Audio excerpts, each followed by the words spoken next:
Committee on Information Technology will come to order, and without objection, the chair is authorized to declare a recess at any time.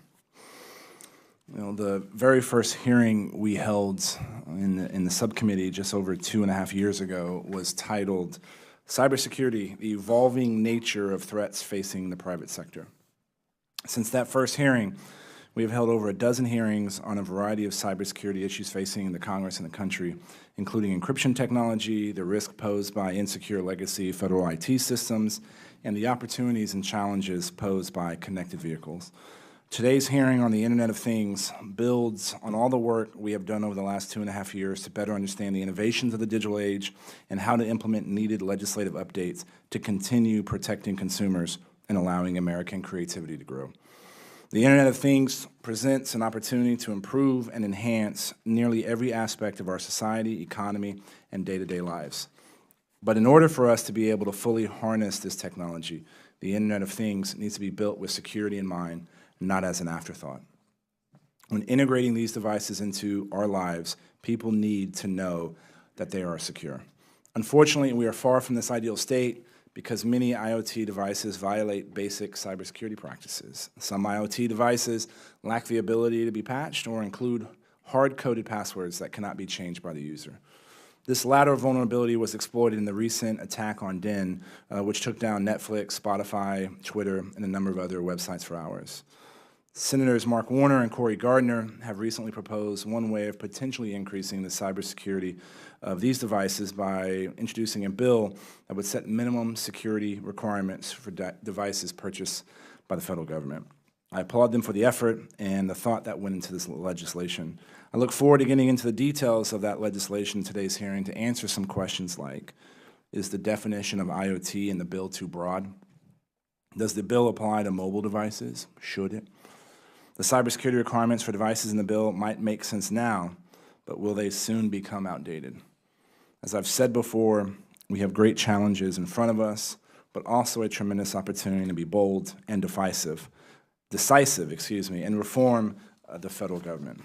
I thank the witnesses for being here today and look forward to hearing and discussing bold ideas to increase the level of cybersecurity of the Internet of Things, so that we can all benefit from the revolutionary opportunities it offers. And as usual, I'm glad to be able to explore these issues with my friend and ranking member, the Honorable Robin Kelly from Illinois. And when she arrives, we'll recognize her for her opening remarks. But we'll go ahead and make introductions of our witnesses.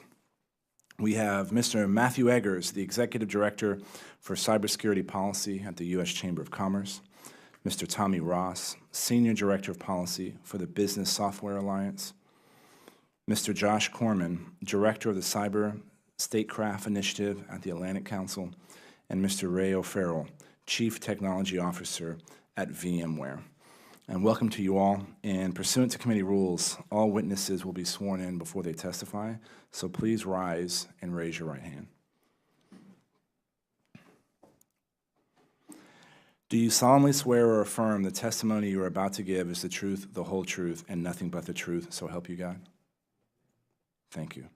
The record will reflect all witnesses answered in the affirmative. In order to allow time for discussion, please limit your testimony to 5 minutes. Your entire written statement will be made part of the record. And as a reminder, the clock in front of you shows your time remaining, and the light will turn yellow when you have 30 seconds left and red when your time is up. And now I would like to recognize Mr. Eggers to give your opening remarks.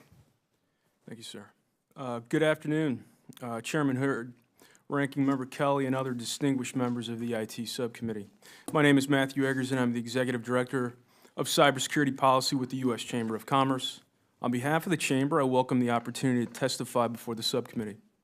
Let me begin by noting our appreciation for your support and leadership regarding the Modernizing Government Technology Act. Its passage is a top Chamber priority. I recognize that you're considering legislation comparable to S1691, the Internet of Things Cybersecurity Improvement Act of 2017. I've confined my statements to the Chamber's thinking on IoT and cyber. The Chamber is optimistic about the future of IoT. Many observers predict that the connectivity of the IoT will bring positive benefits through enhanced efficiency and productivity across the economy. The Chamber is advancing roughly 5 principles to foster valuable outcomes in this area. First, the IoT is complex, and there's no silver bullet to cybersecurity. The IoT includes both devices and services such as sensors and smartphone apps. It is composed of 2 major segments, consumer IoT and industrial IoT. There is a distinction emerging between managed and unmanaged IoT. Some IoT services and devices are consumer deployed, while others are administered by third parties, like a cloud provider. The advantages of the IoT will be realized in an environment that prioritizes industry managing cyber risks and government avoiding regulations that would stunt IoT innovation and deployments. Second, managing cyber risk across the internet and communications ecosystem is crucial to growing the IoT and increasing businesses' gains. The Chamber wants device makers, service providers, and buyers to win from the business community leading the development of state-of-the-art IoT technologies. Sound private sector-led IoT risk management can create a virtuous cycle of security in which consumers demand secure devices and services, and industry prioritizes security in their offerings. Different risk management practices will be relevant for different IoT audiences and situations. Third, the business community will promote policies favorable to the security and competitiveness of the digital ecosystem. Businesses cannot expand and create jobs if they are burdened by complex and expensive regulations. Leading industry stakeholders are attuned to the importance that cybersecurity brings to the marketplace. Perfect security of network-connected devices is ambitious, but the Chamber urges all stakeholders to make the cybersecurity of the IoT a priority, not simply for security's own sake, but for the IoT ecosystem as a whole. It is crucial that policymakers approach new technologies with a dose of regulatory humility. Fourth, IoT cybersecurity is best when it's embedded in global and industry-driven standards. Cyber standards and guidance are optimally led by the private sector and adopted on a voluntary basis. They are most effective when developed and recognized globally. Such an approach averts burdening multinational enterprises and IoT adopters with the requirements of multiple and often conflicting jurisdictions. Fifth, public-private collaboration needs to advance industry interests. 2 examples are worth highlighting. One, the NTIA, the Telecom and Information Arm of the Commerce Department, is working with businesses to assess what action stakeholders should take to advance the IoT, including cyber. The agency is leading a multi-stakeholder process to address IoT security, upgradability, and patching of consumer devices.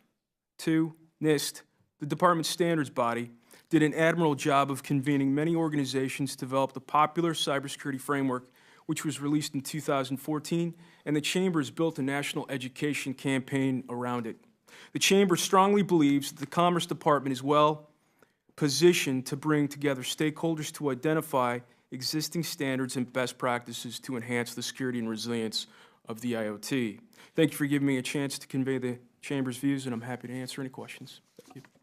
Thank you, Mr. Eggers. And now it is an honor and indeed a pleasure to introduce my friend and our ranking member, the Honorable Robin Kelly from the great state of Illinois. Well, thank you, Mr. Chair. Chairman Hurd, thank you for calling today's hearing, and thank you to our witnesses for being here today. We are here to talk about a critically important bill and the security of IoT devices that the federal government uses. Senators Warner and Gardner recently introduced S-1691, the Internet of Things Cybersecurity Act, to help ensure that federal agencies procure secure IoT devices. I have been working on the discussion draft of the companion bill. I want to thank the senators for their continued leadership on this important cybersecurity issue. IoT devices are incredibly helpful for American citizens, businesses, and our federal government.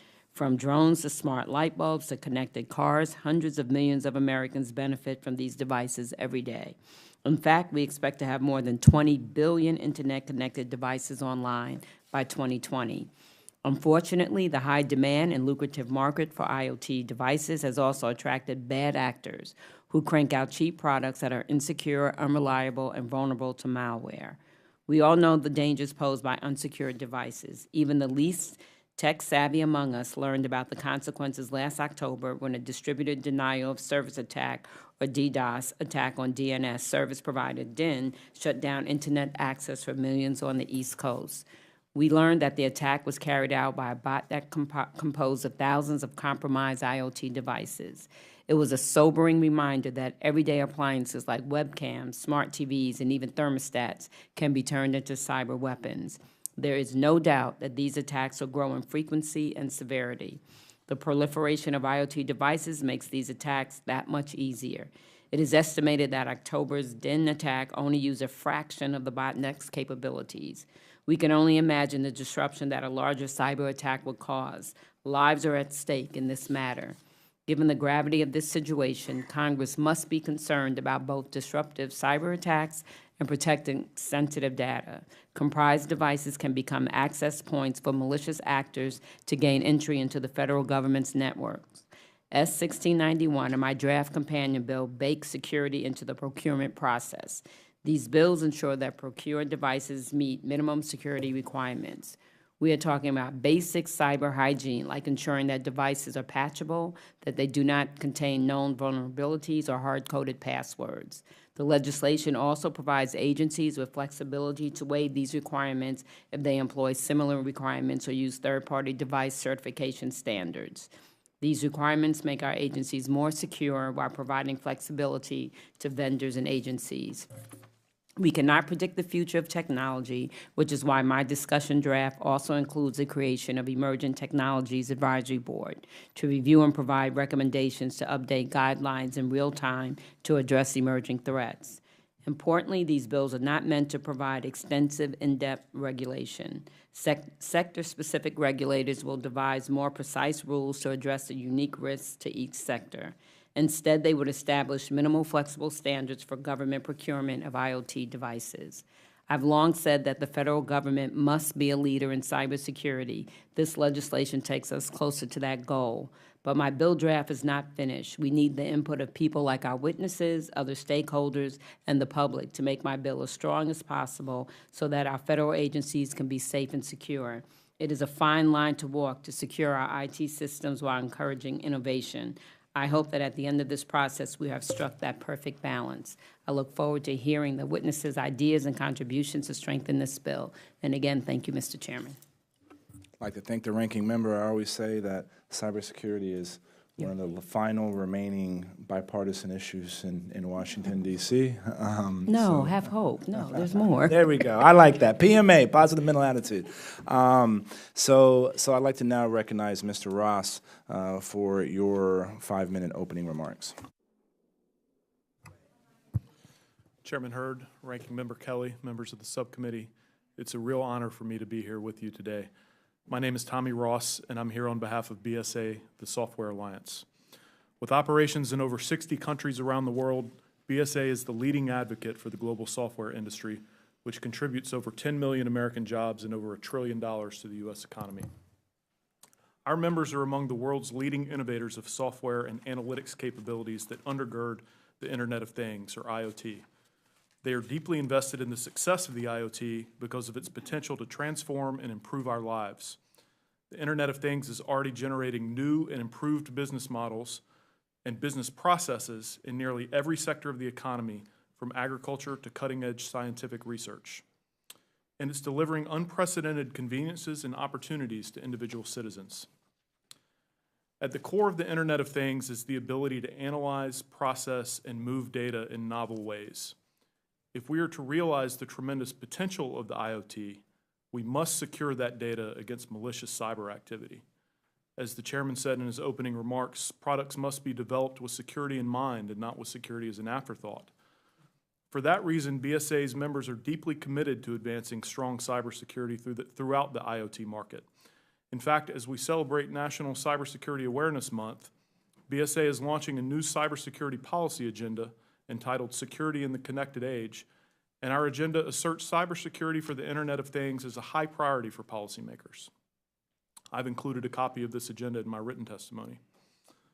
Our agenda emphasizes 5 categories for policy development: promoting a secure software ecosystem, strengthening the government's approach to cybersecurity, driving international harmonization, developing a 21st century cyber workforce, and embracing emerging technologies to strengthen security.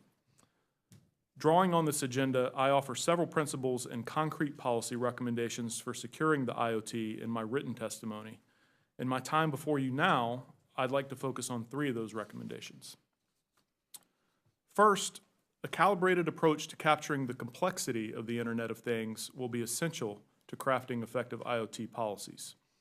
IoT devices and the systems they support come with a broad range of characteristics, including widely varying levels of vulnerability and risk, a diversity of functions, and target markets of different types. An IoT-enabled pacemaker, for example, carries a much different set of risks than a connected toothbrush.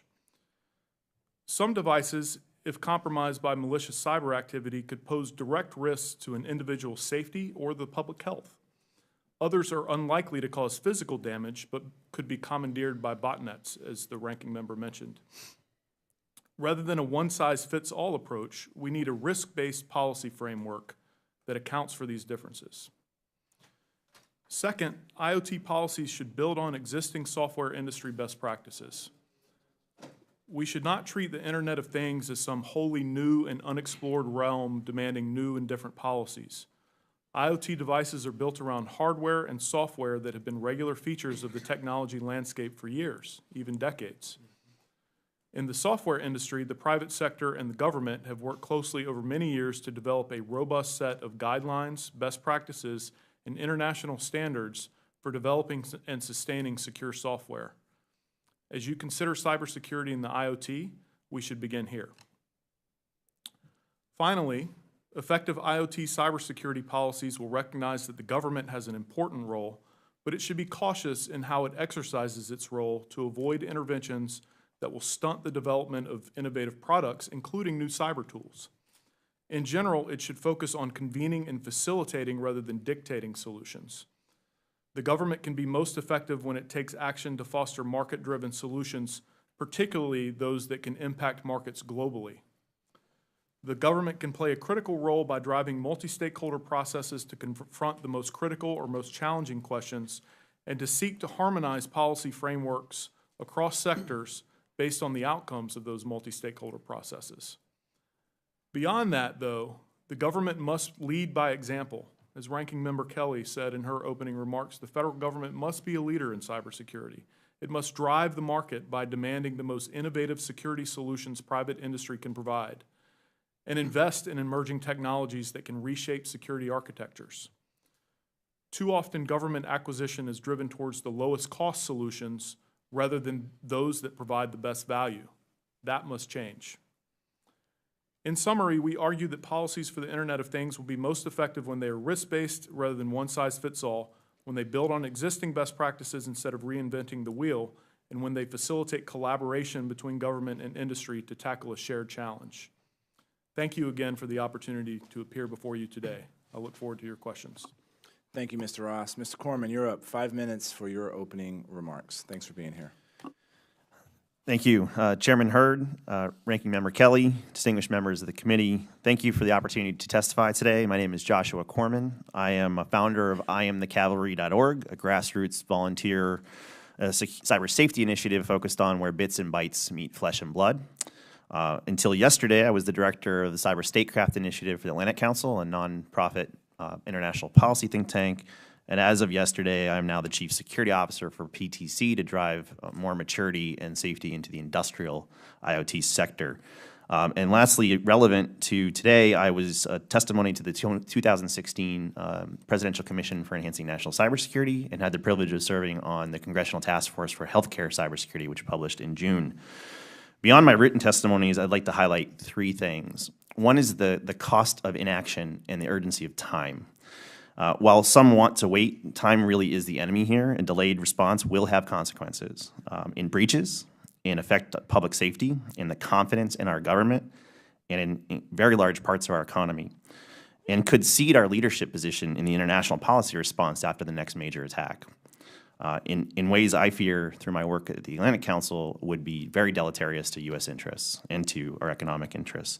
Number two, the Senate bill is promising because it focuses on an 80-20 rule type backbone of maximum benefit for minimum burden, hovering around known vulnerabilities and reasonable cyber hygiene. These reasonable evergreen expectations both preserve and enable free market choice by definition.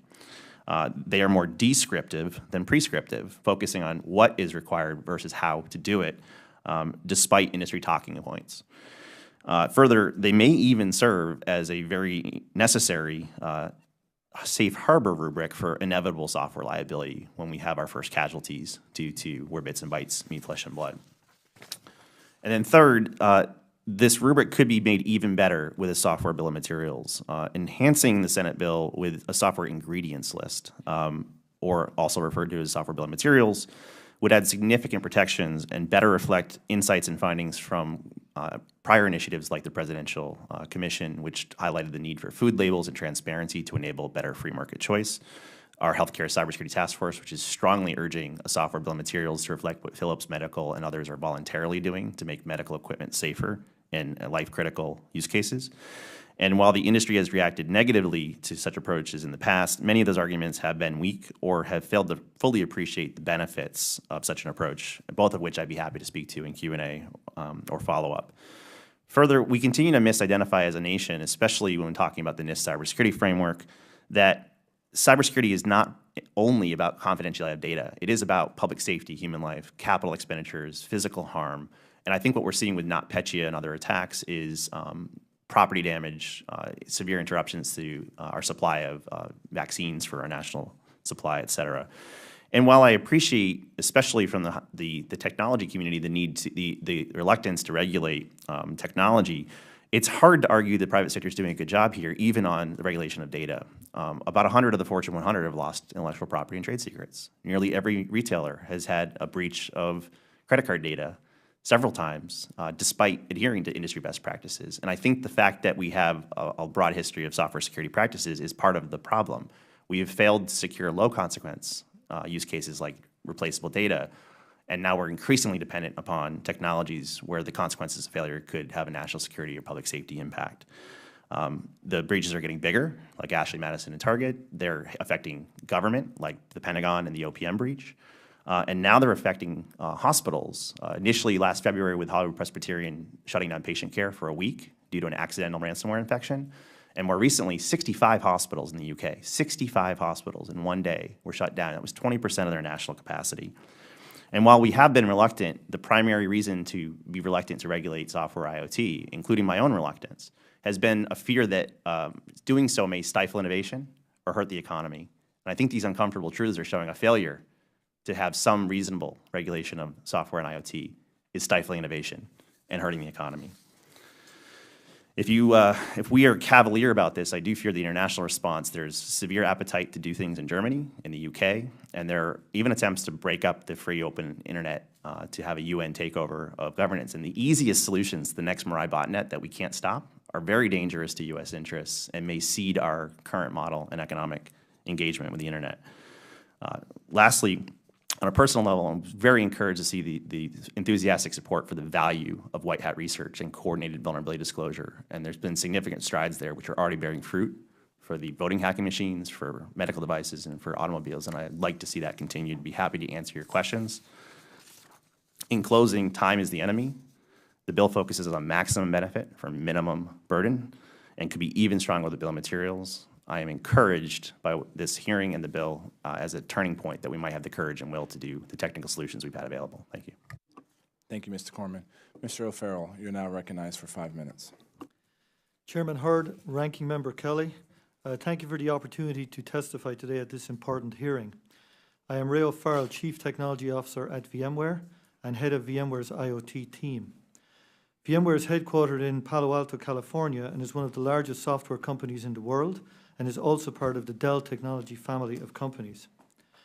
The emergence of IoT, or the Internet of Things, is a technological step in which more and more aspects of the physical world, from manufacturing to banking to home monitoring to healthcare, transportation, and even smart cities, are interconnected and coupled with analytics and intelligence. Some consider the Internet of Things to be the basis of the next industrial revolution. This level of IoT interconnect will lead to exciting new opportunities for American innovation and job growth.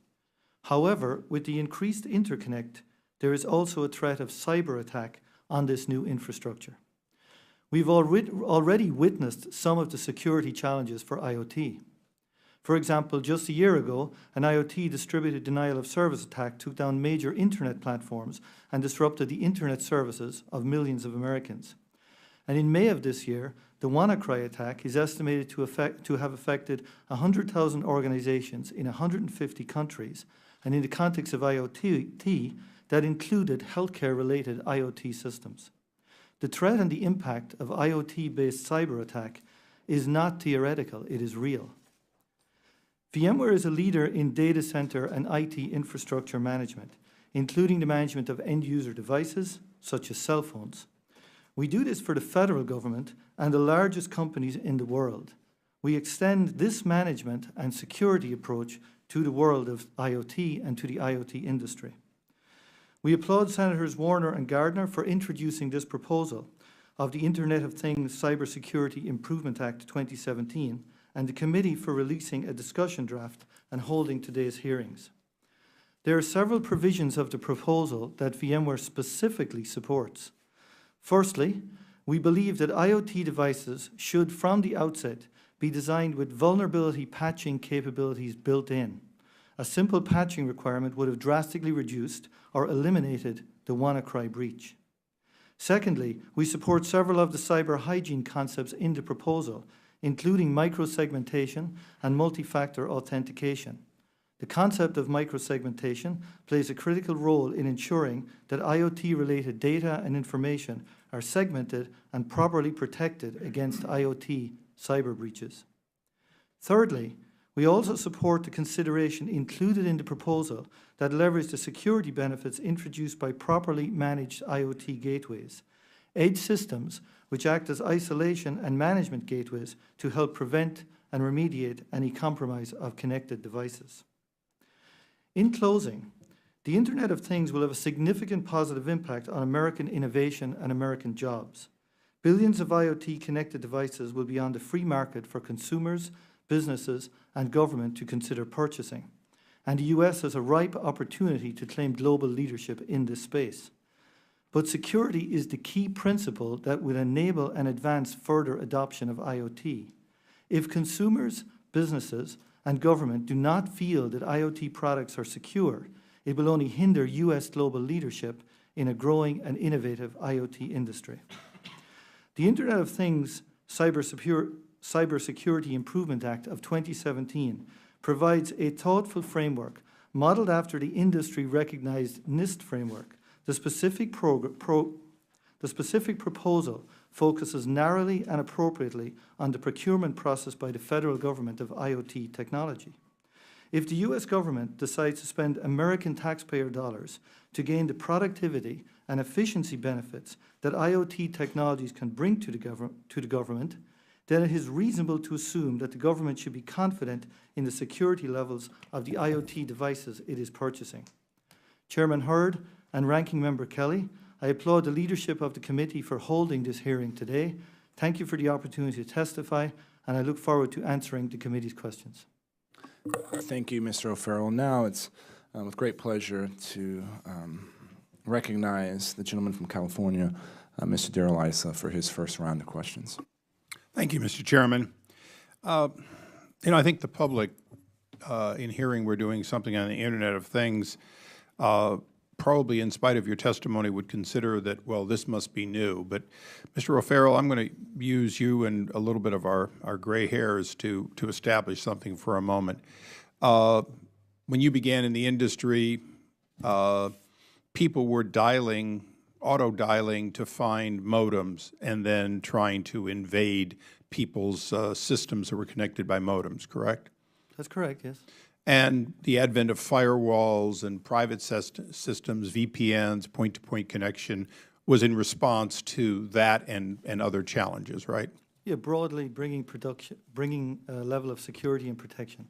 So is it fair to say that the products that the public is hearing today, the Internet of Things products, could be set aside in totality And we could have this discussion today only about connected, externally connected computers, whether mainframe minis, if they were still around, or micros. So there are similarities in the existing data center infrastructure. And in fact, you will see many of the same issues appearing. How do I secure my infrastructure? How do I protect it? Feeding back out into the world of IoT. I think there is one difference, though, to highlight. And the difference is, unlike your typical data center infrastructure, you are not protecting just data. Obviously, that's important to protect, but you're protecting physical infrastructure. These devices can be controlling equipment in a hospital. Sure. And so there's different aspects coming. But if you're controlling the electric grid, you're controlling thousands of hospitals, right? Correct, yes. So using that as a reference, would you all agree, if you can, that in fact this is not a new problem, but what we're really dealing with is a problem that goes back to the first connected product that had access even by telephone to the outside? That's fair to say, right? Okay, I'll take no no's as a yes for now. But let me follow up by asking you all a question. When we look at a fully qualified domain name in the IPv4 world, our problem was we ran out of numbers to distinctly connect points so we could identify a point and its effective location. Is that a fair statement for those that have been around? And then we went to IPv6 in order to have enough points that we could identify uniquely. Anyone? Mr. Farrell? Yes, IPv6 increases the number of available addresses enormously.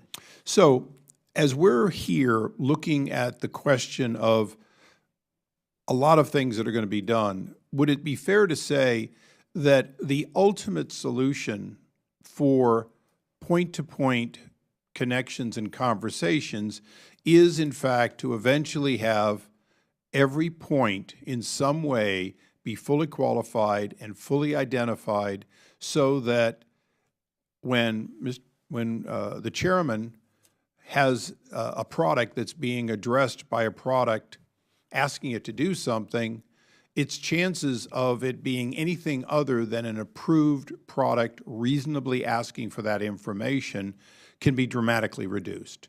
In other words, you can no longer spoof the way the bots do, spoof an event to get somebody to do something that they wouldn't do if they knew who you were. Is that a long but fairly accurate statement? Such a maneuver would help certain aspects of the threat model, but not all. And to also respond to your prior point, while things like the NIST cybersecurity framework and things like remotely exploitable modems are familiar and we can glean from the past, there are material differences. The Cavalry has published a framework of 6 differences, which are at least good questions to marshal yourself through. And succinctly, there are different adversaries with different motivations. There are different consequences of failure, including public safety, human life, different environmental context, where you're not going to have layered defenses, different composition of goods, different economic realities for margins and costs of goods, and different time scales for time to live. You know, I appreciate all of that, but that's sort of like saying that the horse and buggy has nothing in common with the car when you're just trying to get to church. The reality is that the reason I asked this line of questioning with my limited 5 minutes is what it appears to this member who's been around since the 1970s as a manager of a computer facility in the military is we have old problems that have never been resolved.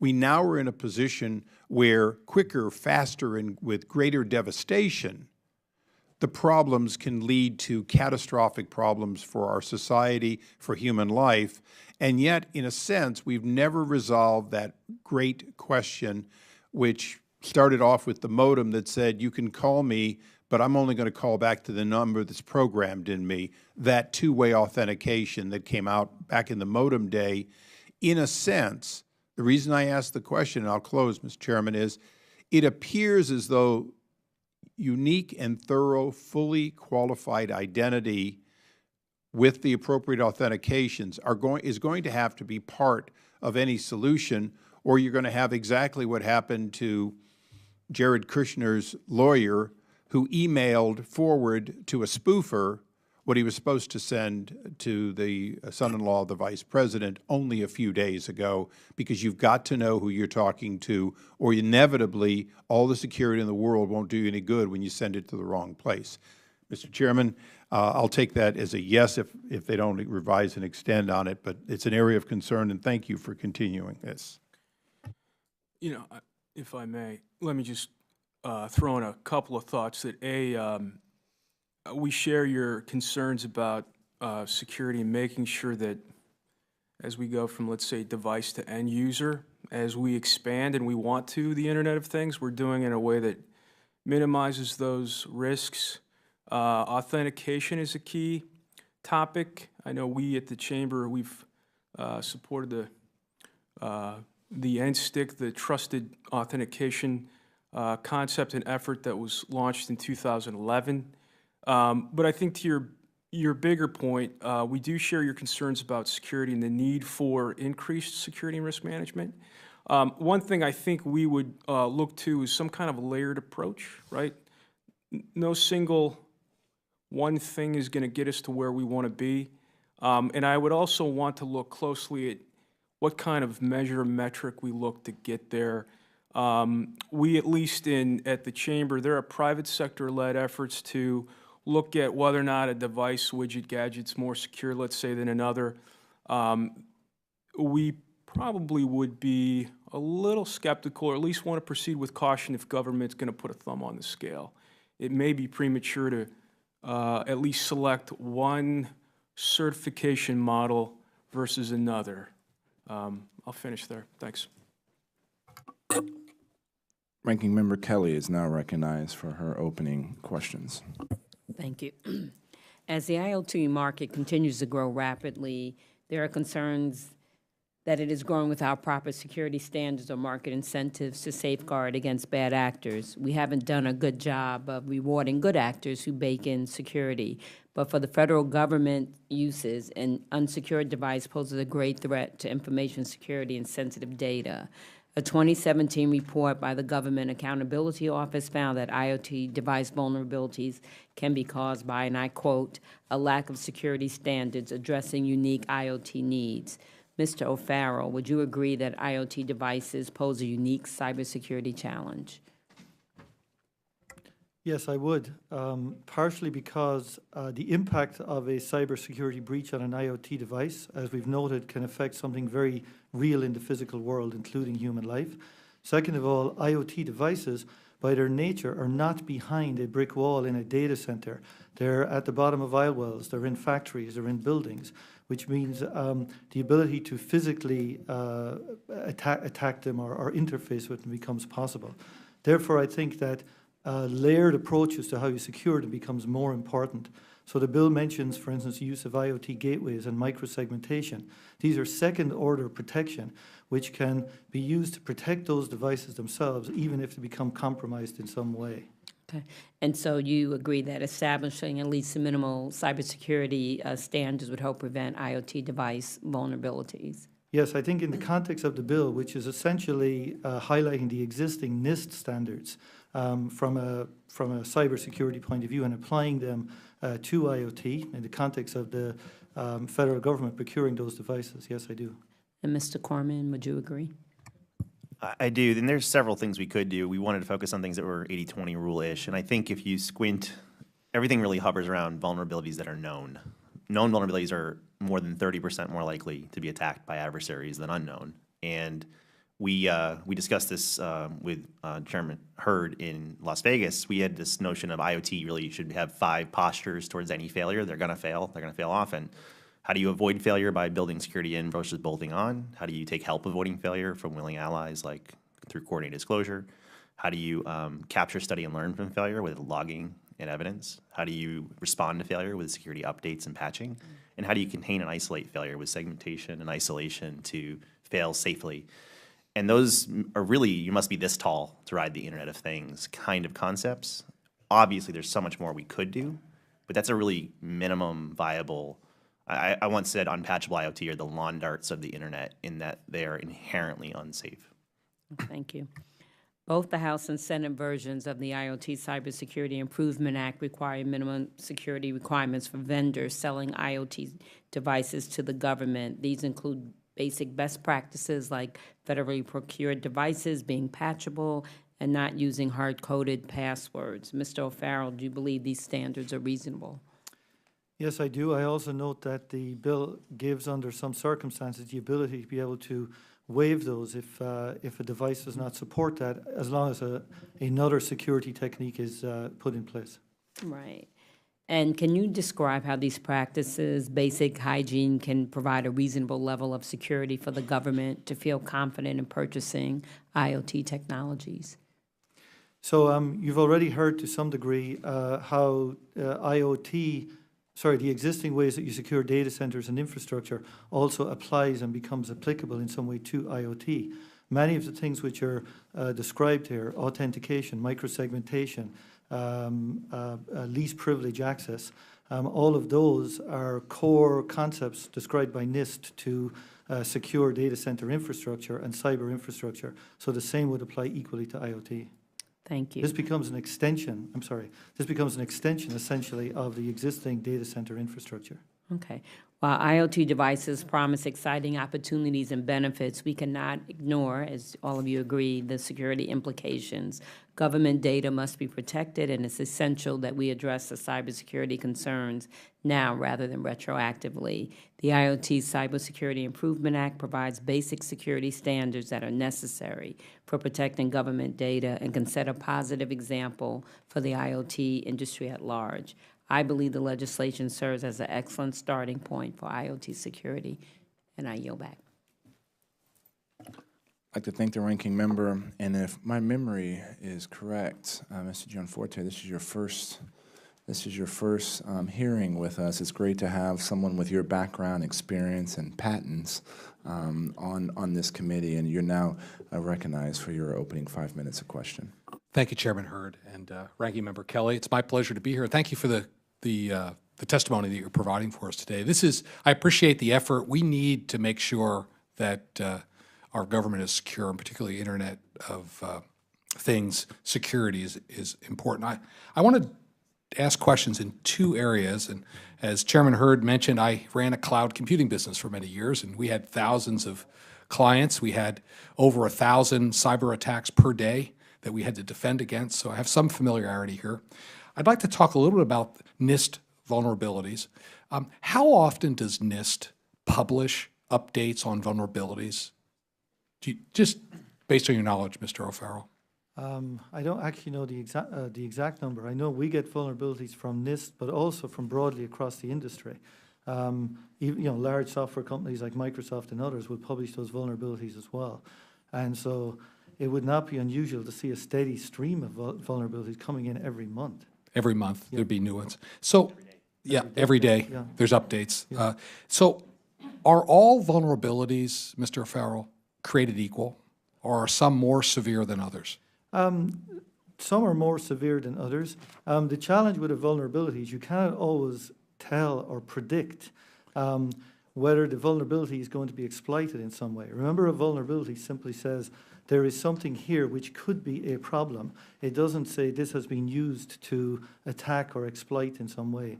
So you have to be careful with respect to how you rate vulnerabilities. But there is a rating for vulnerabilities, and they are not all created equal. If I may add to that, we have a common vulnerability scoring system for various factors. We've recently learned it's insufficient for safety critical, and there's a special project through MITRE to look at safety critical in hospitals, for example. So to your point earlier, Mr. Corman, some are more important than others from a risk perspective. Well, for consequence, severity, and context, yes, but there's also one more thing in the written testimony I'd like to call out, which is that for all known vulnerabilities, there are a special subset that if they're in free attack tools or if they're in an exploit database, they're 30 times more likely. Yeah. So there can be a risk-based clustering of this to enhance the yield. So this is, Mr. O'Farrell, where I'm driving here is, in a complex system that includes an operating system, maybe an application server, an application, communication software, all of these systems are collections of various components. Given the frequency with which vulnerabilities are published, is it possible for a complex system to have no vulnerabilities over a 12-month period? I think it is highly unlikely. I think that, in fact, you have to expect, to some degree, that there is probably some vulnerability in there. It's complex. It's got many pieces of software and products.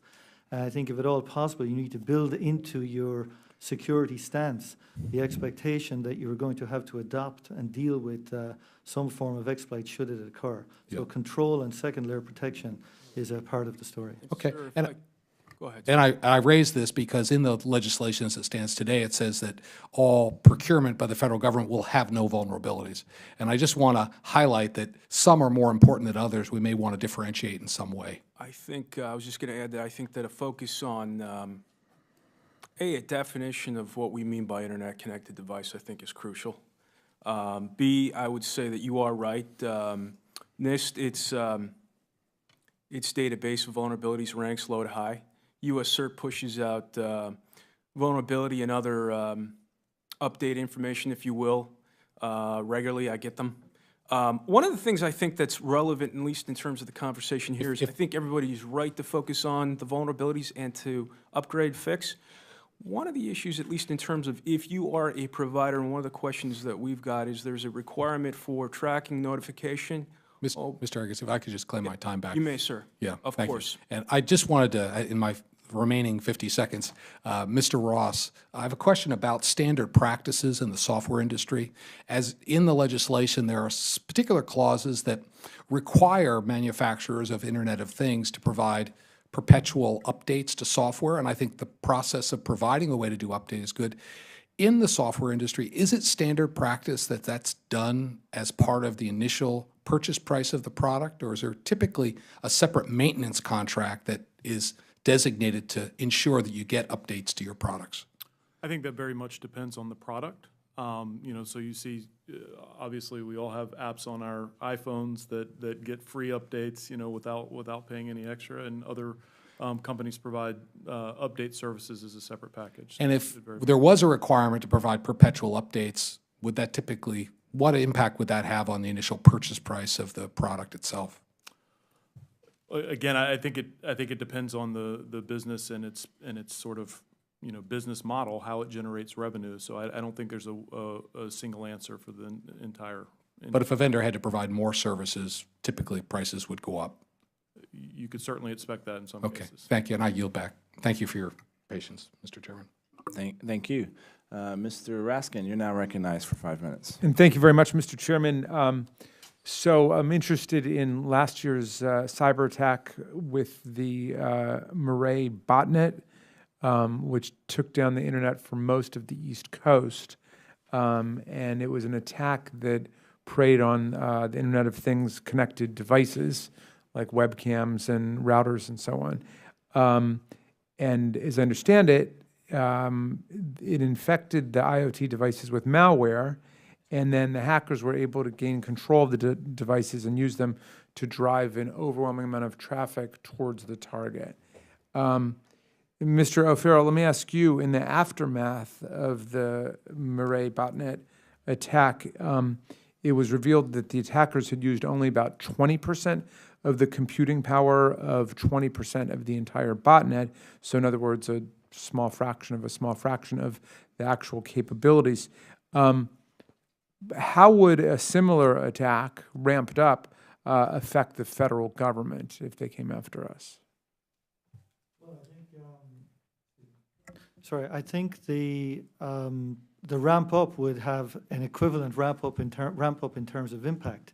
Now, obviously, after that attack, organizations will have looked at, are there ways I can protect from such a denial of service attack?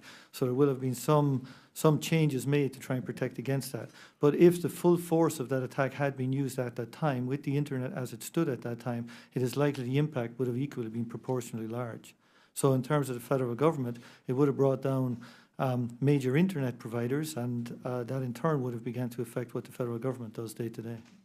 Gotcha. Many of the IoT devices are shipped with hard-coded passwords that are unable to be patched or updated. What risk does a hard-coded password or device present to our ability to respond? So I think as Congressman Issa mentioned, you can identify these devices in terms of an IP address of some sort, whether it's IP6 or IP4. However, the actual identification of the device in terms of, of somebody accessing the device is typically handled by a password of some sort. A hard-coded password is typically very early somebody posts that on the network. You'll get a message on the internet saying, if you're accessing this camera, these type of camera, here's a type of hard-coded password. So effectively you have no password, which effectively means then those devices are open for people to access them and then try and exploit them in some way. Thank you much. Mr. Corman, how does Senator Warner's bill address that issue? Are there other legislative measures that we should be contemplating to deal with that problem? One of the things I wrote in my written statement, just in full disclosure, is that the federal procurement alone won't stop the next Mirai botnet. The government does not buy enough of those devices, and the overwhelming majority of the ones that hit the internet that afternoon were from Vietnam, outside the country, purchased by others. What we like about the bill is the fact that it sets by example through purchasing power a model that can be replicated by hospitals, other organizations, and the international policy community in a reasonable way. There are some very ugly and dangerous counterproposals, such as breaking devices, doing deep packet inspection at the carrier and the edge, which could get into net neutrality issues, and balkanization and geo-IP filtering that would play directly into the hands of Russia, China, and some of the people who tried to take over the free open internet a few years ago and nearly succeeded. So there are other things that can be done, some of them having very dangerous side effects for the economy and for U.S. interests. Let me just follow up on that. The use of these IoT devices is expanding rapidly around the world. I think it's estimated that by 2020, there could be more than 20 billion of them. Does that increase our exposure? Does it make it a more dangerous situation? Yeah, I used to be the director of security intelligence for Akamai, which handles the largest denial of service attacks in the world, and the math doesn't handle even Mirai. It certainly won't handle the growth rates. So while I really like some of the hygiene principles to lead by example, these have to be adopted by the private sector, whether through self-regulatory, through purchasing, through free market forces. But this bill alone won't stop the next Mirai, but it sets an example that could make more devices higher hygiene than lower hygiene. Do you, and I could open this up, does the panel think that manufacturers are doing enough to ensure the security and the safety of the IoT devices? No. Okay. So I think some are and some aren't, and I think what we need to do is incentivize those who are providing good security and building it into their products to have more opportunities, including through government contracting, and to have that good work recognized. And then we need to find ways to incentivize those who are not doing a good enough job to do better. So I think they're not all the same, but certainly there are some actors out there who are not taking security seriously enough. I mean, I think I would echo the sense that, one, they're not all the same, but two, for those who do the good job, to make sure that they have the benefit of being able to, fit the requirement policies of the federal government, that's a positive message to them, and it's rewarding the people who do the good job as opposed to those who do not. If I may, I think the intent of the bill to bring more secure devices into the federal government is sound, very sound. It's how we get there. I think that's the trick. In terms of working with so many different businesses across multiple sectors, I think Tommy's right. We're kind of in a gray zone where I think, if anything, when I step back and I look at a bill like this, I say, how can we make sure that the companies that are making devices securely, and there's a lot of standards out there. There are a lot of companies building devices according to this or that standard guidance or best practice. I want to make sure that they're the ones that win, and ultimately consumers, the purchasers, will too. Thank you. I yield back, Mr. Chairman. Thank you, Mr. Mitchell. You're now recognized for 5 minutes. Thank you, Mr. Chairman. Let me ask, as a panel, whoever wants to jump in on this question, we talk about government standards and those standards generating more confidence in the private sector as well. How much confidence do you have that, in fact, government-mandated standards are going to improve the circumstances? one of the things I like here is it's not the government mandating standards for the private sector. It's the government as a purchaser acting in their own selfish interests to protect the interests, not just against large-scale DDoS, but against the next OPM breach or against people surveilling your offices or any other number of things where our smart TVs or smart gadgets could be a risk. So this is more leading by example than forcing something. It could catalyze innovation. Let's talk about give me 1 second, guys, and I want to hear from everybody else. Leading by example. At the federal government, last week I had a hearing several weeks ago, maybe a couple of months ago at this point. There were 143 chief information officers in the federal government. 143 of them, I think, was the count. So somebody correct. How does that give us confidence? I mean, I ran a fair-sized private company. There was one CIO who I held directly accountable for our security of all things, not just our internet access, but all the other applications we used. I'm concerned that with 143, I'm not sure we're going to get anywhere near the level of concern we have. How do you feel that's going to help us? I think we're getting a critical mass slowly. The presidential executive order on cybersecurity, 2 quotes, for too long, the federal government is for too long accepted, antiquated, and difficult to defend IT, and known but unmitigated vulnerabilities are among the highest cybersecurity risks faced. The DHS 6 strategic principles for IoT covers this, the Presidential Commission, FDA, Department of Transportation. There's a critical mass forming around what some of these are and an increased recognition that what we had been doing don't work across those federated CISOs to treat the federal government as an enterprise. Okay. Mr. Eggers? Congressman Mitchell, if I may, to your point about standards, I think standards are really important. Our companies live and breathe by standards. Yep. They are successful because they use standards that are private sector-led, industry-driven, global in nature very often. The thing about the bill, again, the intent about bringing secure devices into the government is sound. I think one of the things we want to look at is, are we scoping the device of the definition of internet-connected device adequately? And I think the answer is we don't know really yet. I think one of the things we'd like to do is talk with groups like NIST, NTIA, to help inform how we make that decision. It's very broad. It could capture low-end devices that really aren't intended to be plugged into the bill. It does consider, obviously, devices that are at least capable. But should they? It's not clear. In many cases, they shouldn't be. One of the issues and then I'll finish, is one of the issues about tracking vulnerabilities and making patches and upgrades is you could find a situation if you're a contractor, and that term too is vague, the lengths at which they've got to go to track virtually any known vulnerability.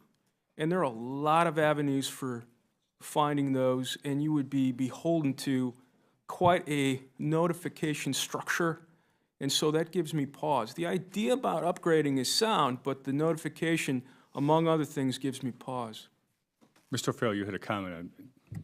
Yeah, maybe 2 things. One of them in terms of as a taxpayer looking at the federal government purchasing IoT infrastructure, I would like to know that they're getting value for their money, and security is a key part of that. Absolutely. So that's where I see those key guidelines. They represent what is a reasonable model around security. With respect to the broadness of the definition of IoT, yes, I think devices at the edge, they are difficult to describe, and there probably is the opportunity to focus a little bit more on describing that. But the legislation does describe mechanisms that says if devices are simple enough such that they cannot meet all of the requirements with respect to patching and so on, that there are some waivers associated with that. With respect to describing vulnerabilities, I think the bill specifically is trying to imply you should not be delivering equipment with known vulnerabilities, and then based on patching, you get to fix those vulnerabilities if and when they appear and when you find out about them. That's why the patching is a critical part of the story when combined with recognizing that vulnerabilities will occur. Mr. Ross, you had a comment. My last few seconds here. Sure. I'll try to make it quick, but I think, as you look at the Internet of Things, it really does describe a really broad array of devices, including, at one end, sensors that don't even have operating systems and are designed to be cheap and mass-produced and can be so while minimizing security risk, depending on how they're deployed in a network environment. And at the other end, looking at really life-critical systems, as Mr. Corman's discussed. And I think that definition, it's really important that we capture it because there is a cost-benefit equation here. And in some cases, the government's going to want to be able to buy devices that are inexpensive and mass-produced without having to build in a lot of security features that would drive up the costs and make them unsustainable. And you think about things like sensors and infrastructure that you want to put in place and leave for 50 years just to tell you, seismic activity over time. I think that security standards are very important, but being calibrated against risk is what allows us to drive security in the most sort of efficient and rational way. One other quick comment, I'll yield back, Mr. Chair, is that you mentioned incentivizing, and in my mind, it's also creating systems that the general public understands what the government is doing so they can assess should they do that. And today's hearings raised concerns for me. I have a camera system in my house for security, and to be absolutely blunt at you at this moment in time, and I can access it on my phone. I'm not sure if it has patches and what they do to patch it. I should know better.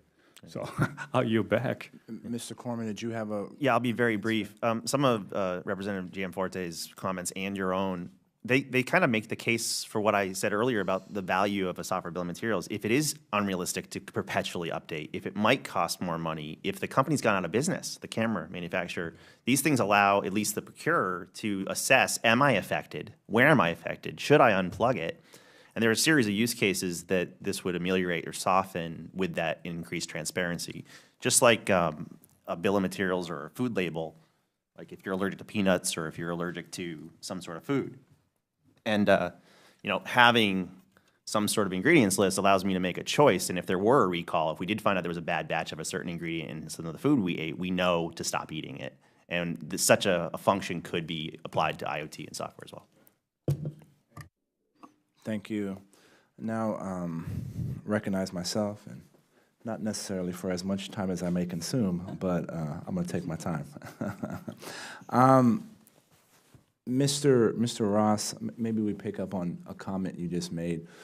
If a sensor doesn't have an operating system, how can it be used in a DDoS attack? So again, it really depends on, and I think one of the things that we need to think about when we're thinking about IoT security more broadly is not just how a device functions, but how a device fits into a broader network. Mr. Eggers has mentioned taking a multi-layered approach. How we build in security at different levels within a network can really shape outcomes far beyond the individual device. But that should said, the person developing that sensor take those concerns into as they're developing how that sensor works? I think the person developing the sensor needs to be able to respond to the demand for the product, and security ought to be part of that demand. But you can imagine a situation in which you might want to deploy, for example, a lot of sensors with limited security built into the devices themselves, but adopting network solutions that allow you to manage security through cloud services, through network security mechanisms that use those devices in a controlled way, and even patch them through cloud-based services rather than patching individual devices. The innovation around security approaches to securing IoT devices and other devices is incredible, and really, we're seeing innovation in the security space keep pace with innovation in the product space. In other words, there's new approaches to security that we're seeing every day. And so I think it's really important as we craft policy not to limit the ability for those network-based solutions to sort of take hold. And I'll ask this question again to you, Mr. Ross, and then Mr. O'Farrell. I'd welcome your thoughts on this as the software guys. Yeah, I'm here. How difficult is the code to update a widget or a device that we're considering part of the Internet of Things? How difficult is that code to write? Is that standard code? Is it something that is open source information out there, open sourced out there, where you pull that module and say, hey, here's how we do it? Is there a commonly accepted way of doing that? Your thoughts on that, Mr. Ross first, and Mr. O'Farrell, your opinions. Sure. The two gentlemen to my left probably have a better technical background to answer that, but I'd say, 2016 IoT developer survey found that about 25% of IoT devices don't have operating systems. So accepting patches and that kind of thing is without an operating system is much more challenging. That said, I think the complexity of the code sort of depends on the code base and the product itself, and individual manufacturer's approach to coding. But I would defer to my more technically. I'll let Mr. O'Farrell and Mr. Corman and Mr. Eggers, if you have comments, I'd welcome that on this question too. Mr. O'Farrell. So in terms of broad applicability of patching, your PC at home is constantly patched. Every cell phone that's out there from any of the major manufacturers is constantly patched. The applications living on those are constantly patched. So the concept of being able to say, is patching a well-known function? Yes, it is. I think where the challenge that Mr. Ross is pointing out, you may have a class of devices who are so simple that they don't necessarily have the ability to handle a software upgrade. They may not even have software at all. They might be a very simple device, just relaying temperature or something. Under those circumstances, then you need to apply other techniques. You either need to have that device talk to a gateway, and then the gateway itself is patched and secured, or you do things with network segmentation or other network management capabilities to be able to secure that piece of infrastructure. To add to that, some of it's knowing how to do secure updates over the air without making that a security risk itself. And we do know how to do that. That information is available. Some of it is going to raise the cost of goods on some of these devices because they need to future-proof a larger image than they started with. There are some IoT platforms that anticipate and build in the ability to do updates securely with encryption. There are some that are cheap, maybe too cheap to be safely used. So it's not a zero cost, but we know how to do it technically. There are platforms that could do it, and if we reward those that do. And then lastly, the NTIA process for upgradability did say it could be an attestation-based model where you say, I am patchable, I commit to patching for X years. And that goes into the federal government's purchasing decision of if I'm going to buy an unpatchable device, I will have to spend more aftermarket or just choose not to buy it. Mr. Eggers, do you have an opinion? Yes, sir, quickly. So I was just going to add that I hear from members that much depends on the device and where it's supposed to be, what the kind of device, the operating environment in which it's supposed to function. I think one of the challenges with protecting the Internet of Things is we are dealing with legacy devices that really weren't ever meant to be connected to the Internet. And our colleagues will say, hey, then we build a security appliance, some kind of protective system, firewall, what have you, around there. So I think, at least in terms of engaging government, business to business, a lot of times they will work through these tough issues around software upgrading and so forth, what devices can do, what are their limitations, and I think that is really important to understand. There are certain devices that are meant to do some things, and devices aren't supposed to do other things. And so I think our members, in general, what I hear is they're very cognizant about what devices can do and where they should go and how they should be protected. So would it be fair, and I'd welcome all four of our illustrious panel's opinions on this legislation when it says the IoT device must be patchable, would adding something to the effect of if it has an operating system, and if not, then X, Y, and Z? I think the existing bill in the Senate anticipates this and allows for waivers and allows for NIST to specify compensating controls for devices that can't do this, as opposed to maybe making some brittle assumptions that may not hold up over time. I do like Ranking Member Kelly's comment about keeping some sort of advisory board to keep these vibrant and evergreen. I think a lot of the ones in the bill right now are evergreen, but we do want to make sure that this is, there's no unintended consequences or byproducts of this. Yeah, I would say one of the items about the bill that I've noticed that seems to be helpful is it's forward-looking, right? We're trying to say, hey, let's project forward and say, how can we do some things that we know we should do? One of the issues that I think is has come up with our members is the role that third-party certifications may play, where that's applicable. We are in favor of private sector entities looking to different labels, certification models, if you will, but to have government possibly put a thumb on that scale seems to be premature. Who's doing that right now? Well, you've got different organizations. You've got UL.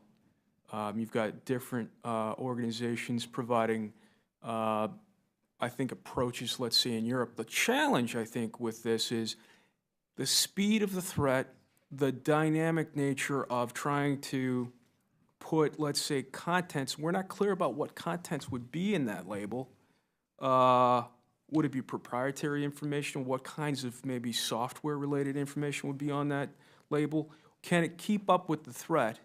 And then, at least in our experience, once kind of a selection by parts of government take hold, it's hard to extract ourselves from that model, right? So is there any scenario, current or in the future, that you can think of where you need to have a password hard-coded into a device? Mr. Eggers.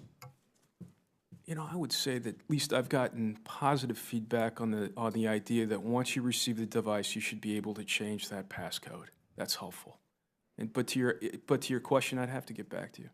So you've never had a member come to you and say, man, I really need to make sure that password is password in that device because it's not going to be able to function?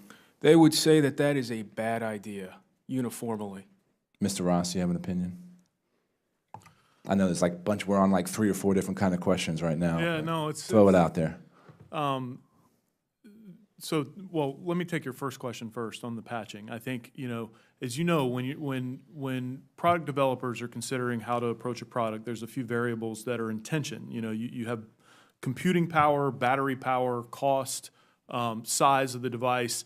You add more computing power, you add more cost, you need more batteries, you increase size. So I think I'm hesitant when looking at the government's diverse needs for sensors and other IoT devices in a variety of different contexts, including national security, including infrastructure. I'm hesitant to say if you have an operating system, you need to be patched. There are trade-offs that you should make, and considering risk in how you apply security measures, I think gets you a better outcome. It gets you security built to calibrated to the risk that the devices pose. So is there a scenario in which you would advise the federal government that operating some system that has an operating system to not patch that software? There may be. I mean, they're very small operating systems on very small devices, and we may have a need as a government. Again, I come based on the level of threat of the vulnerability. Right. So I come from a national security background, and as you, I'm sure, know, the Department of Defense and the intelligence community, they want to put sensors on everything. And I've heard goofy proposals about putting sensors on cows to track their movements with nomadic herders and see where those herders go. It happens. The ability to deploy... I've been involved in a few of those conversations, by the way. So, the ability to deploy cheap, mass-produced devices that may not pose a substantial risk to life, public safety, the economy, and so on, may be a trade-off that we want to be able to make for other purposes. And I think, again, it's not to say that there shouldn't be standards. It's to say that the standards should be more nuanced than one size fits all, that there should be a risk framework that governs how standards are applied. Go ahead, Tim. I'm sorry. So back to your second question, I'm not sure that I can conjure up a scenario where a hard-coded password might be appropriate. The one thing I would say is that we have as you know, you're the champion of the Modernizing Government IT Act that we desperately need. The government is using systems, and I'm sure I could read this off of the talking points around the legislation, that are 50 years old or older. That's true in a lot of different contexts. In many systems, you think about industrial control systems, are built to last a very long time. And what we're doing now is we're applying software and other devices retroactively to help manage those systems. I know that we've heard from some of our members that managing those systems that are themselves very old and based on out-of-date protocols and that kind of thing require solutions that may not be within the confines of the security standards on this bill. That said, I don't have any specific use cases in which a hard-coded password would be necessary to the function of those kinds of devices. And if I may, Mr. Chairman, come back to my answer about the need for, let's say, taking a device and changing the passcode so it's harder for a bad actor to commandeer that device. So I said uniformly it would be a bad idea. I think generally speaking, most of our folks would say that's a bad idea. I do wonder, because it has been raised, about, let's say, the nature of a device. Let's say in a medical situation where access to that device in an emergency setting, let's say, you need to get in, you need to operate it, and if there are challenges with, let's say, the credentials, what have you, it's one thing that's come up. So I would say maybe like a lot of things where we operate really in a zone of gray, that's one thing I might just flag. But on balance, you don't want a bad actor to easily commandeer your device. Mr. Corman. Just building upon what's been previously said, we looked at the medical device or safety critical emergency access extensively on the Congressional Task Force for the last year and a half. There's a difference between having a hard-coded, unchangeable fixed password that adversaries can guess and take advantage of, and the ability to go back to a factory default or a safe mode or emergency override with physical access. So I hear that come up often as an excuse, not saying it's being used that way this time, but no one's saying you shouldn't be able to get to a factory default mode. It's more a matter of, are we making it incredibly easy to be herded into a botnet? And Mirai published its source code after it was done. So even though the first attacks were cameras, one of my first calls was to the Food and Drug Administration to say the three defining characteristics of Mirai were it was internet-facing, it had a fixed password that was guessable, and it was unpatchable. And I just described most connected medical equipment, including $500,000 imaging systems and bedside infusion pumps hooked up to people. You can Google these passwords. So one thing I wanted to clarify is there's a difference between being able to reset them versus how exposed we are with the current condition. The second thing is I'm fully on board with a risk-based decision. It's come up several times. What I want to extend to that, though, and clarify is risk to whom? Because the risk of you buying your internet-based camera is, who cares if your camera gets hacked for you? The risk with the externalities and the tragedy of the commons that the collective might of all those were able to hurt someone else. So we should absolutely do risk assessments. But if we narrowly hone in on what's the use case of the buyer, as opposed to what's the collective hygiene public health issue of those being herded into a collective might, that must be part of that risk association. Mr. O'Farrell, close out the time that I do not have. Okay. With respect to the password question, I think if a device needs a password, a hard-coded password effectively means you've no password. So if the device has a password at all, then a hard-coded one does not work for that. Thinking through the devices, yes, on the extreme sensor side of devices, you have devices with no operating system, and I would argue they're not really connected to the internet. They're in turn connected to other systems which connect to the internet, and they're the systems which then need to be protected. But if the device itself is connected to the internet or back into a data center over TCP/IP or some equivalent protocol, broadly speaking, it will probably have an operating system, or at least needs to be protected using a gateway or something else. Thank you. I would now, round two. Robin Kelly, you're now recognized for your next 5 minutes. Oh, only 5 for me, huh? Okay. There is no doubt in my mind that Congress must establish cybersecurity standards to protect internet-connected devices from hackers and bad actors. But I also understand the other side that, there's concern about rigidly crafted regulations that would stifle innovation. Mr. Farrell, do you believe that the federal government can develop IoT cybersecurity without too much stifling of innovation?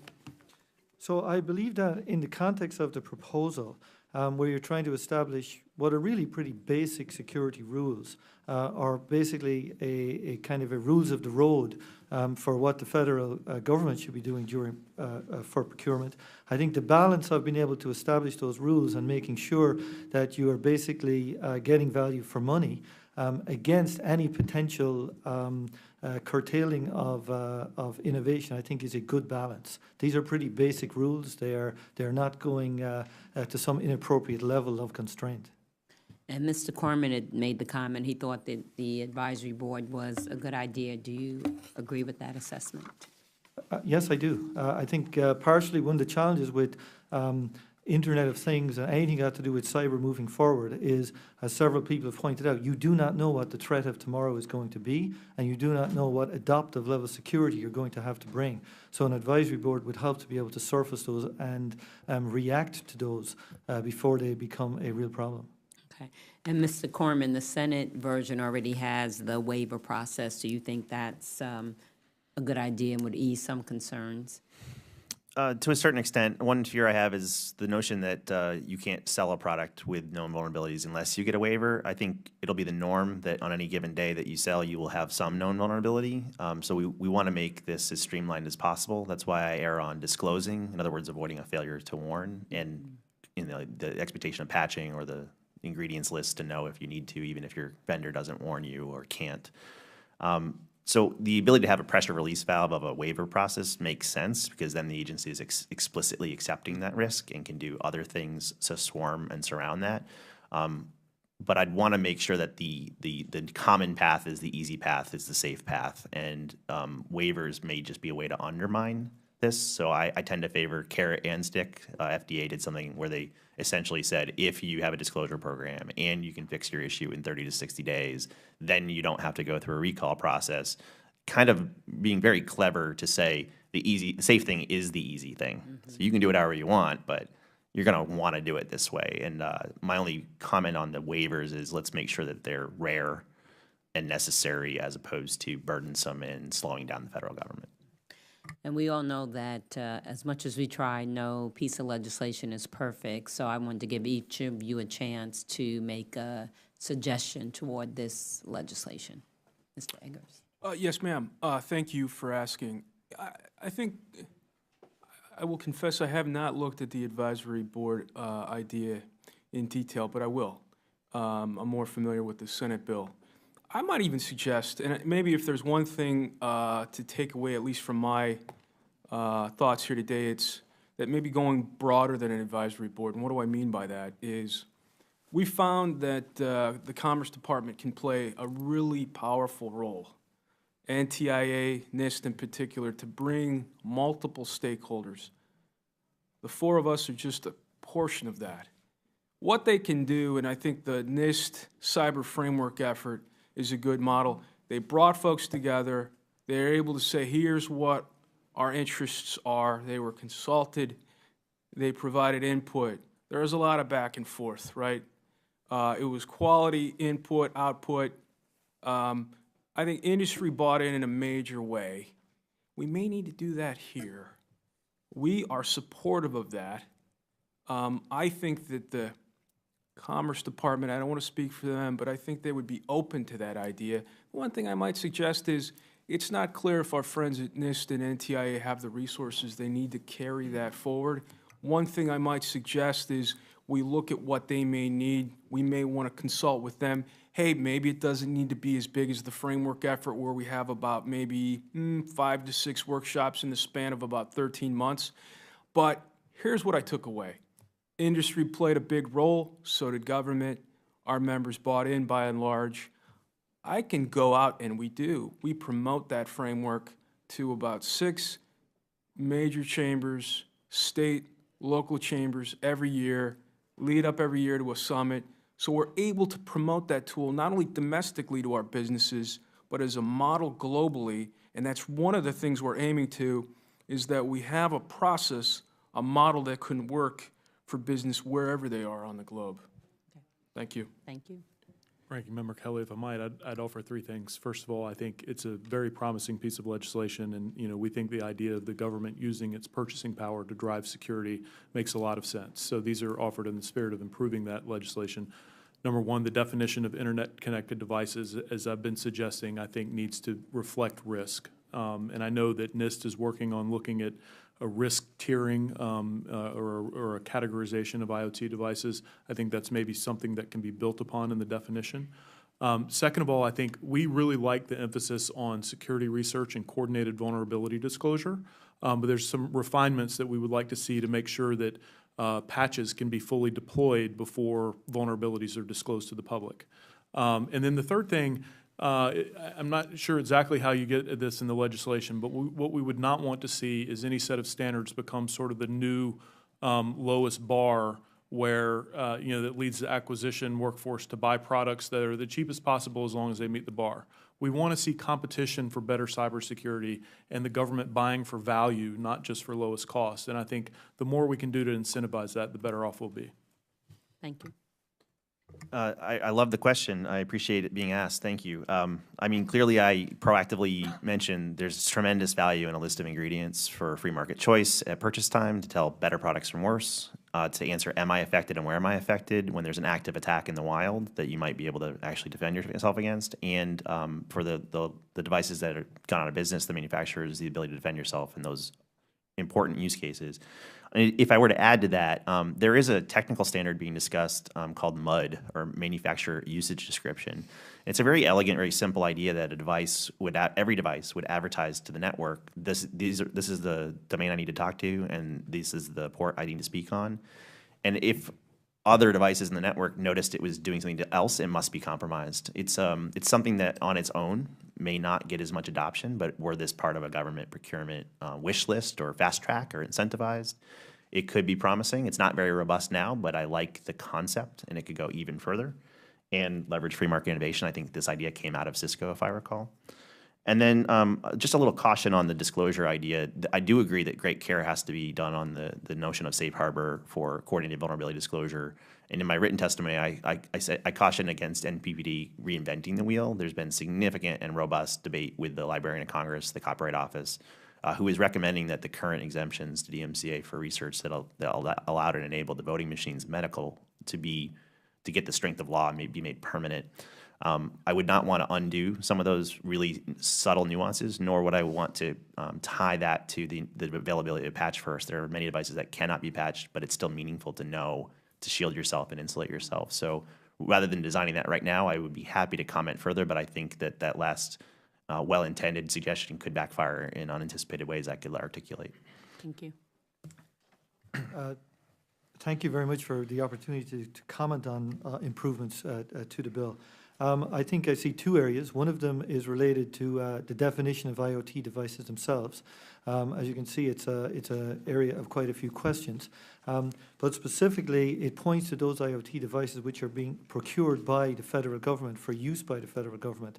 I think it would be good to clarify that if that was to be extended further in some way, that would be done in cooperation with industry. So the advisory board, part of that, or even strengthening that in some way to say that we're dealing in this world which is going to be highly adaptive and highly volatile, and therefore we need to constantly keep working with industry as we would come up with new standards or new rules of the road. I would like to see that incorporated a little bit more strongly in the bill. Thank you. And I'm done. Mr. Raskin, you're now recognized for an additional 5 minutes. Thank you, Mr. Chair. Ms. Kelly asked one of the questions I wanted to ask, and maybe, it's an excellent question, Ms. Kelly. But I want to ask a similar kind of question, which is at a time when the crises facing the country are multiplying. You know, we have the worst act of mass gun violence, random gun violence in our history. A couple of days ago, we've got millions of Americans still without power, without water, facing very perilous conditions in Puerto Rico and the Virgin Islands and so on. How would you express to the public the importance and the urgency of what it is you've come to testify about? How would you explain to people why this is something that really requires our attention? Thank you. I think it's pretty simple. We want the IoT to expand and be successful. We think it's going to lead to economic growth and to jobs. But to do that, we have to manage risks smartly. I think that the bill here provides an opportunity for a dialogue around these important issues. One of the things that we're going to do is we're going to provide the committee, at least I anticipate that we'll do it relatively soon, thoughts on the provisions at least in the Senate bill, and then we'll move on from there. But I appreciate the opportunity to provide our thoughts. But I think, if anything, we want to make sure businesses gain as they're producing securely, and so will consumers. But I think we have to manage risks as we expand the IoT. Thank you. Anybody else? Mr. Corman? Yeah. One of the lines I put in the presidential testimony, which was August last year, has become more true every single day with NotPetya, with WannaCry. And I'm going to read it verbatim. I said, through our overdependence on undependable things, we have created the conditions such that the actions of any outlier can have a profound and asymmetric impact on human life, economic, and national security. That was a concern of things coming. If you look at healthcare as a sixth of our economy, there's a promise and a peril to these things. But in a sixth of our economy, connected medicine is creating new cures. It's dropping the costs. It's increasing access. If we are cavalier about risks like this, any crisis of confidence in the public to trust these things could have a very deleterious effect on not just patient safety, but the economy. And further, imagine something like the Hollywood Presbyterian outage or the WannaCry outage during a shooting, during a Boston Marathon bombing, during an earthquake or hurricane relief, when we need it most. So this is something we have, back to over-dependent on undependable IT. Our failure rate is about 100% on highly replaceable assets like credit cards. And even though we haven't dramatically improved our cybersecurity on those tolerable losses, we have increased our dependence on these safety critical and national security things.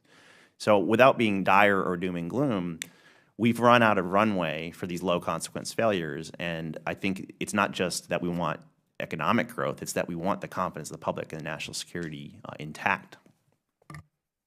Thank you. Mr. O'Farrell? Yeah, maybe to echo a little bit, I think the reason why this is important is because IT security today is to a large degree around privacy or ensuring that financial or other transactions take place security. IT security in the context of IoT is going to be around real factories, healthcare, things which directly affect economy, things that directly affect the day-to-day life within a city. And because of that, compromise or damage associated with those are going to be real and much more impactful in a very, very real way. You have an opportunity to react to a privacy breach of some sort. You do not have an opportunity to react if a factory is brought down or if there's real danger put into a city because of traffic systems being hacked or something like that. This is why it's important. We're early in the days. IoT is a fledgling story at this stage. So you have an opportunity to build in some security from the very beginning rather than dealing with it after something really bad happens. Mr. Ross? Sir, I'd say we can get this wrong in two different directions. One would lead us to lose the benefits of innovation, and the other would lose the benefits of globalization. Mm-hmm. You know, it's not just the physical risks that these devices turned against us can pose.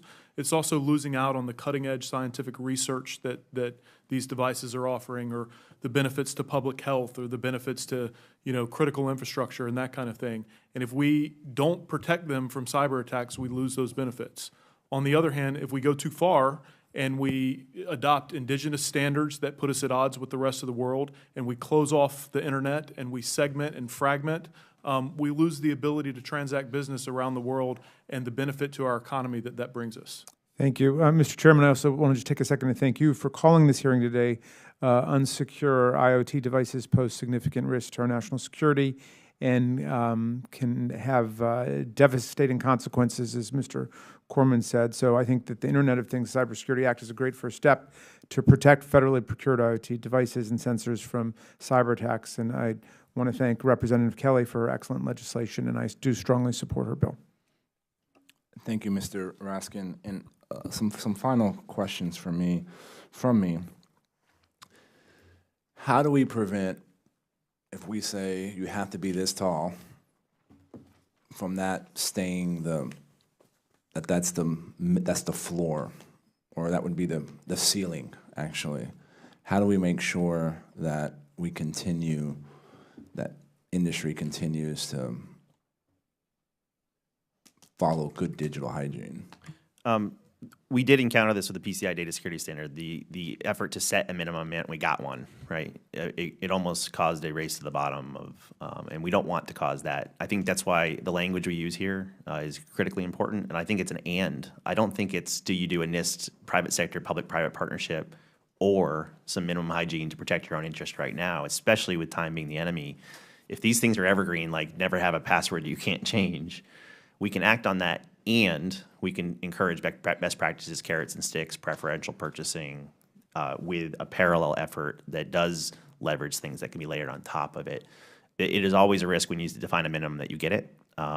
That's why we have to be very careful, conscientious here, that this is something to do the 80-20 rule now. It can't be the finish line. Mr. O'Farrell? So I don't think we should be afraid to set the minimum, and some of these minimums here are pretty basic and Pretty standard. minimum, Pretty huh? minimum. And so we should not be afraid to set those as the minimum because we fear, we're not going to be able to do more as it is appropriate. I think the most important thing, though, as it is appropriate, does require a lot of interface with industry. Obviously, I am part of a company who produces a lot of software. I want to be able to have a seat at the table to be able to say, what are the guidelines that we need to follow? How are we going to secure that, and so on. So being involved in that and involving industry is very important. But that does not mean we should not be afraid to set this bare minimum, which is, based on what NIST or what some basic cyber hygiene is in place today. Mr. Eggers or Mr. Ross, do you? Mr. Chairman, I might just add that I'm always a little concerned, at least I hear concerns expressed from members about minimums and maximums, only because the environment moves so quickly. One of the things that I think we want to try to do is encourage demand for stronger devices, right? And that may mean that maybe they're more expensive, maybe not. We want makers of devices and those that provide managed services and so forth to gain from that extra security. One of the things I think about when I start hearing minimums and maximums is, are we in this space going to set some kind of check-the-box formula where it, maybe might give us a false sense of security, maybe with that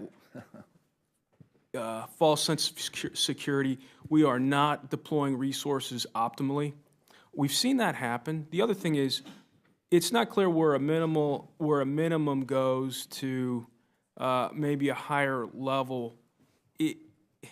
Much depends on the implementation. And one thing we have seen is once regulations sort of get going, they are hard to pull back and harmonize, and that's one of the things that Mr. we're Eggers, struggling with now. But did I'm assuming Equifax didn't have high enough minimums, right? And so we yes, there should be I get the fear, because my goal is that Congress never gets in the way of entrepreneurship and growth.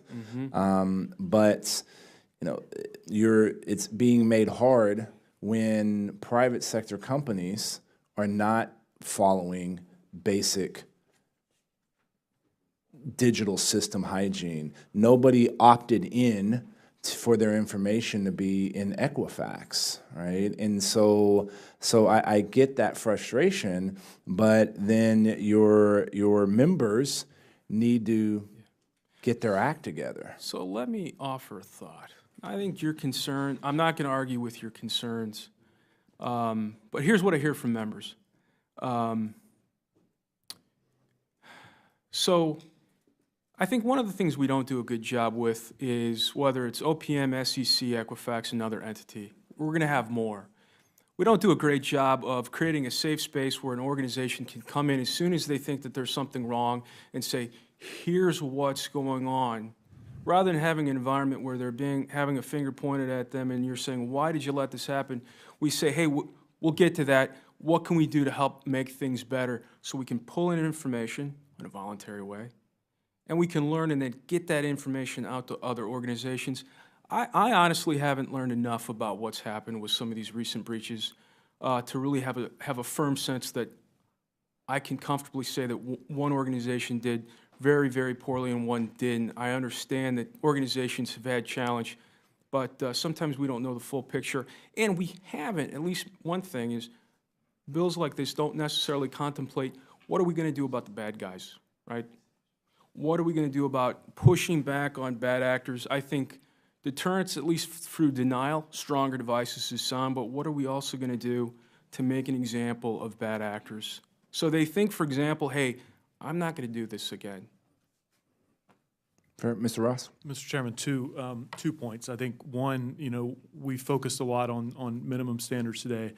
Part of my suggestion about a risk-based framework is thinking about higher risk devices as well. And, you know, we may decide we don't want to make sure certain devices are patchable or have hard-coded passwords at the very low end. But at the high end, a hard-coded password, not having a hard-coded password may not be enough. We may want to insist upon two-factor authentication or other identity management approaches that are much stronger than just not having a hard-coded password.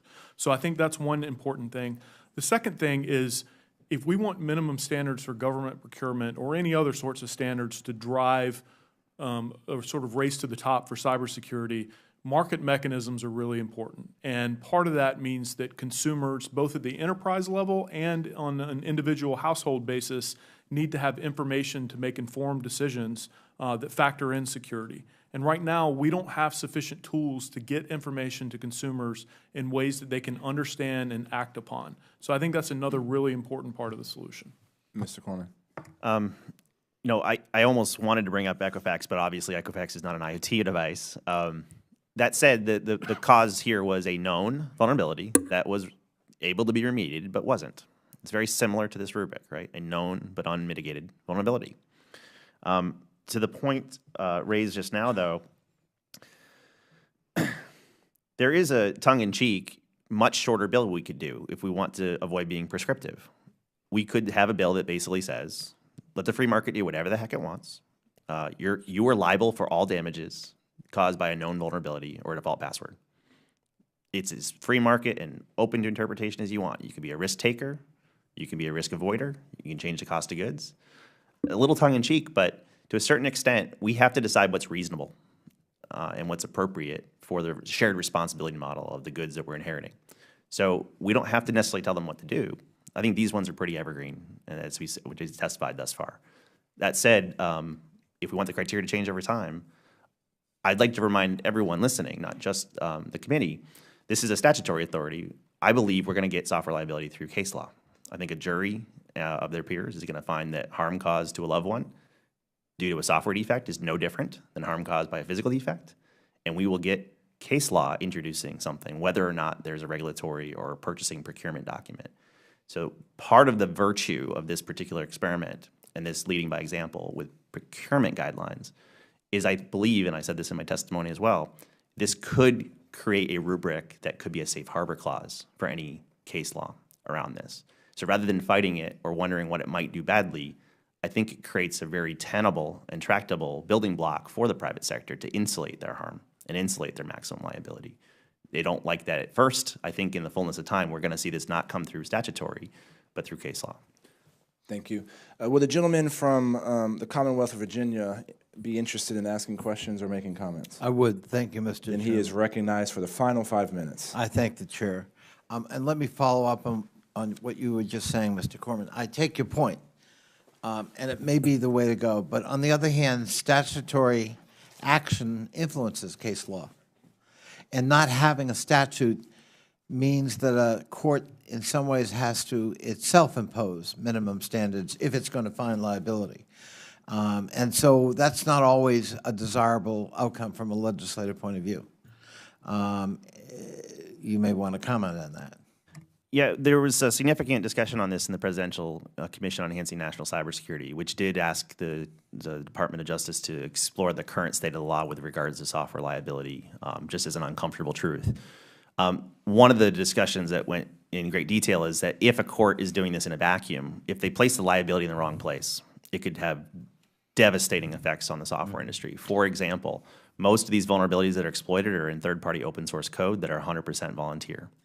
So if you were to place responsibility for all the harm caused by Heartbleed when it hit the federal government April a few years ago on the poor guy who introduced the code at 4 a.m. on New Year's Day, no one will ever contribute to open source again. And since 90% of the software in closed source and commercial goods is open source, you would have just single-handedly destroyed the software industry. Mm-hmm. And that's not actually a big stretch for a non-technical jury. True. Yeah. But, you know, in some of this discussion, one would think, let's take Equifax, that it's Equifax that's the victim. Well, 143 million people are also victims. They've had their data compromised. And where do they seek redress? Your argument that it's a free market, I heard you say maybe tongue-in-cheek, but an absolute free market doesn't necessarily protect the other victims who've had their financial information compromised. Yeah, it's my sincere belief that if a few years from now, whether we chose to do it or are forced to do it, we're going to end up with a rubric that people are not responsible for zero-day attacks from China, but they are absolutely responsible for known avoidable vulnerabilities. I think everything's going to hinge on what was known and avoidable. Well, let me, GAO, in a series of reports, basically found, and I quote, while there are many industry-specific standards and best practices that address information security, standards and best practices specific to IoT technologies are still in development and not widely adopted. Now, Congress generally in this sphere has been reluctant to legislate, actually. Some would criticize us for being too reluctant. But that kind of finding suggests, as the chairman, I think, was indicating, either industry adopts some industry-wide standards that people can adhere to that give us some comfort in protecting the citizens we represent, or we have to do it. Mr. Ross. Congressman, if I might, I think it's a great point. I think we will get maximum bang for the buck when those standards are international standards, because so many devices are produced overseas. And I think there is a gap. There's a gap, for example, there is a proliferation of different types of operating systems for IoT devices, and that has a real impact on their security. Having international standards around IoT operating systems might be something we ought to explore. And I think the government can play a big role in supporting efforts to develop international standards. And that's something we haven't looked at nearly enough, in my view, because a lot of times international standards are developed on the side by people who work in the industry and try to come up with an international standard in their free time. That can't be how we approach security. We need a much more focused approach on identifying where there are gaps or where standards are out of date, and really putting some support behind developing them in the international context. And that's a good point. And I would just say, keep in mind that if this isn't done with some robustness by the private sector, sooner or later the public sector will be under enormous pressure. For example, if there ever is something that we kind of agree is a cyber Pearl Harbor, the shutdown of the electric grid or the banking system, writ large, the public pressure on us to do something will be enormous. And so some sense of urgency, it seems to me, is really important within the private sector to get some kind of basic standards that people buy into that are reassuring, that aren't just, PR, but that actually provide some protection that is measurable and testable. Absent that, I fear that someday it will be done for you, because the pressure will be so great after some incident. Equifax apparently isn't it, but it was big enough that it got a lot of attention. And I just fear that when that day comes, absent private sector activity, you're going to see tremendous pressure in the legislative branch to protect the public. Congressman, I fear that too. I think the one thing I would say is that it doesn't necessarily have to be the private sector taking action versus the public sector, but the private sector and the public sector working together is really powerful. And I think what we've seen, with the NIST framework is that industry and government got together on a framework that has proved very valuable by all accounts, but is now, the government and the private sector together are also now taking it to the International Organization of Standardization and seeking to internationalize it as a standard. And I think that's a great model for how we can explore IoT cybersecurity, but also other areas where we really need to fill in the gaps on international standardization for security. And I know my time is up, but I would agree with you. I think that's a preferable way to go. But it's got to be robust. It's got to be measurable and testable. It's got to be reassuring to the public and to most of the stakeholders. Otherwise, when something happens, that will be found to have been as inadequate as it is. I thank the chair. Thank you, sir. And I'd like to thank our panel of witnesses today. This really was invaluable conversation. I always feel when I leave a hearing with just as many questions as answers, it's actually a good thing. And so thanks for taking the time. Thanks for y'all's perspective. And the hearing record will remain open for 2 weeks for any member to submit a written opening statement or questions for the record. And if there's no further business, without objection, the subcommittee stands adjourned.